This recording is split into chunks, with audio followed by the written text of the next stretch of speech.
Paravur Mathrubhumi study circle ലഹരിക്കെതിരെ യുവശക്തി പരിപാടിയോടനുബന്ധിച്ച് നടത്തിയ ചിത്രരചന പെയിന്റിംഗ് മത്സരവിജയികൾക്കുള്ള സമ്മാനദാനം പറവൂർ ടൗൺ LP സ്കൂൾ ഹാളിൽ ഡി അനിൽകുമാറിൻ്റെ അധ്യക്ഷതയിൽ നടന്ന ചടങ്ങിൽ NM പിയേഴ്സൺ നിർവഹിച്ചു. നഗരസഭാ vice chairman MJ Raju, Chithrasadanam Sadasivan, Mercy teacher, Rajesh, Karthik എന്നിവർ സംസാരിച്ചു.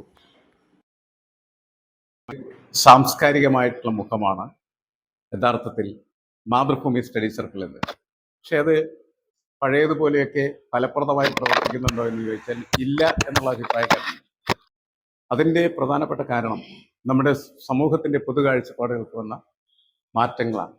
വലിയ രീതിയിൽ നമ്മുടെ സമൂഹം ഇന്ന് മാറിക്കഴിഞ്ഞിരിക്കുന്നു.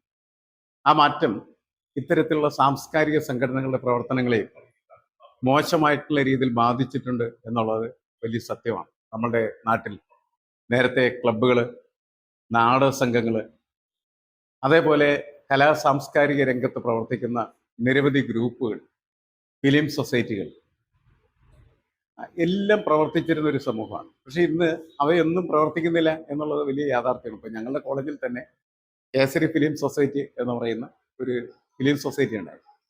ഏതാണ്ട് 300ഓളം ലോക ക്ലാസിക്കുകൾ ആ ഫിലിം സൊസൈറ്റിയുടെ ഭാഗമായിട്ട് കോളേജിൽ പ്രദർശിപ്പിക്കുകയും അതിൽ ചർച്ച നടത്തുകയും അതിൽ പങ്കെടുക്കുന്നതിന് വേണ്ടി കേരളത്തിലെയും പുറത്തുള്ള പ്രമുഖരായിട്ടുള്ള സിനിമാ സംവിധായകർ പങ്കെടുക്കുകയൊക്കെ ചെയ്തിരുന്നൊരു നല്ല കാലം വേണമെങ്കിൽ നമുക്ക് അങ്ങനെ പറയാം.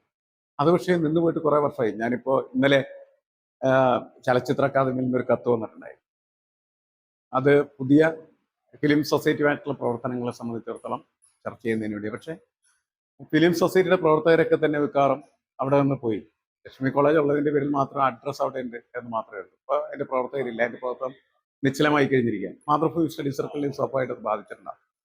പക്ഷെ നമുക്ക് നമ്മുടെ കുട്ടികൾക്ക് ഇത്തരത്തിലുള്ള സാംസ്കാരിക മേഖലകൾ നൽകുന്ന വലിയ ചില സാധ്യതകൾ, ആ സാധ്യതകൾ എന്ന് പറയുന്നത് ജീവിതം എന്ന് പറയുന്നത് പലതരത്തിലുള്ള കാര്യങ്ങളുമായി ബന്ധപ്പെട്ട് കിടക്കുന്ന ഒന്നാണ്.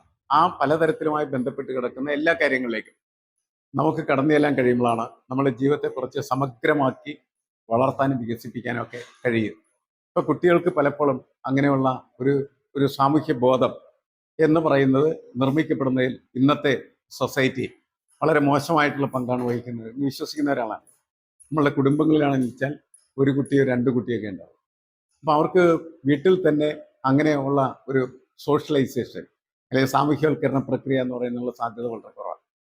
അങ്ങനെ നിൽക്കുന്ന സമയത്താണ് നമ്മൾ ഈ മാതൃഭൂമി സ്റ്റഡി സർക്കിളിനെ അതുപോലെ തന്നെ അതിൻ്റെ പറവൂരത്തെ യൂണിറ്റിൻ്റെ പ്രവർത്തനത്തെ വിലയിരുത്തുക.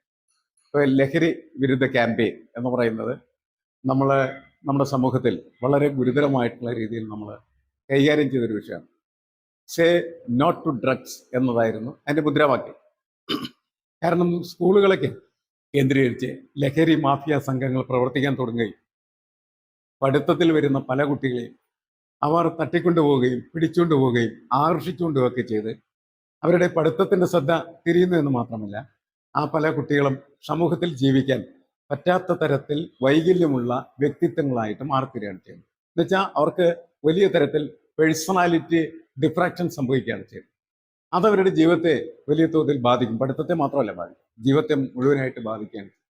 അതിൻ്റെ ഒരു ഭാഗമാണ് ദിവസവും പടി കയറി വരുന്നതായിട്ടുള്ള പത്രങ്ങളിലെ വാർത്തകൾ.